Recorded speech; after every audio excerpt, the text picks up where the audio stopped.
राघव की जो ex girlfriend रहती है ना, वो उसी कैंपस में रहती है जहाँ वो रिया के साथ जाने वाला था।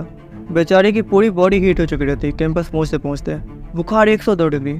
उधर रिया अलग परेशान कि अब प्रेजेंटेशन देने कौन जाए, क्योंकि भाई साहब के तो फटी पड़े थे और कोई रास्ता भी ना था ना, तो रिया को ही जाना पड़ा।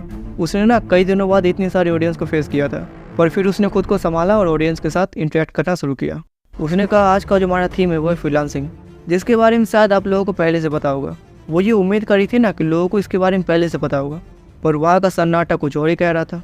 बेचारी की हालत पतली हो चुकी थी, फिर भी उसने सिचुएशन को संभालते हुए कहा कि अगर आप अपनी कोई भी सर्विसेज दूसरे लोगों को देते हैं, नो मैटर कि आप और आपका क्लाइंट दुनिया के किसी भी कोने में हो, यही तो फ्रीलांसिंग है। उसने देखा अब लोगों के चेहरे थोड़े बदल रहे थे। तभी किसी ने पूछा जैसे, तो ना वो कहती है आप कोई भी काम करते हैं, जैसे video editing, graphic designing, web development, writing, कुछ भी, तो ना आप इन सर्विसेज के बदले लोगों से चार्ज कर सकते हैं। कुछ प्लेटफॉर्म जैसे फाइवर, अपवर्क, फ्रीलांसर, इन्हीं सब के लिए बने। वो लोगों से बातें तो कर रही थी, पर उसका ध्यान राघव की तरफ था, जो शायद किसी को तो ढूंढ रहा था। और कोइंसिडेंस है ना, उस दिन पूजा नहीं आई थी। सोचो अगर रिया को पूजा मिल गई थी, उसका तो राघव से भरोसा हट गया रहेगा।